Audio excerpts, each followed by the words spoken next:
राज्याचे कृषी मंत्री धनंजय मुंडे यांनी काल मराठा आंदोलक मनोज जरांगे पाटील यांची भेट घेतली होती। मध्यरात्री अंतरवली सराटी गावात जात धनंजय मुंडे यांनी मनोज जरांगेंची भेट घेतली आहे। मनोज जरांगे आणि धनंजय मुंडे यांच्यात प्रदीर्घ चर्चा झाली असून या भेटीनंतर मनोज जरांगे पाटील यांची मुंडे यांच्या परळीत घोंगडी बैठक पार पडली। परळीतील हलगे गार्डन या ठिकाणी घोंगडी बैठक झाली होती। या बैठकीला मोठ्या संख्येने मराठा बांधव उपस्थित होते। यावेळी एका मराठा बांधवाने आणलेल्या पोस्टरने सर्वांचे लक्ष वेधले आहे। भाषण सुरू असताना एक बॅनरही झळकून दिसले। यामध्ये उपस्थित समाज बांधवांच्या हातात हम किसी को नहीं डरते लेकिन रात को चुपचाप मिलते अशा मजकुराचे बॅनर दिसून आले।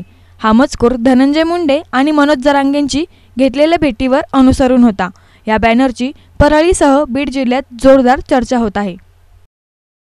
समजा तुमचे लेकरं तुम्हाला आयुष्यभर माफ करणार नाहीत।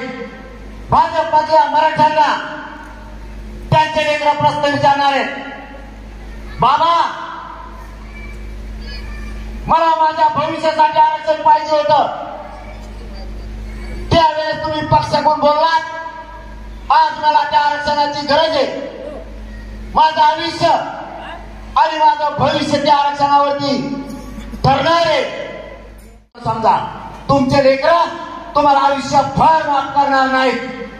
भाजपच्या मराठ्यांना त्यांचे लेकरं प्रश्न विचारणार आहेत। बाबा,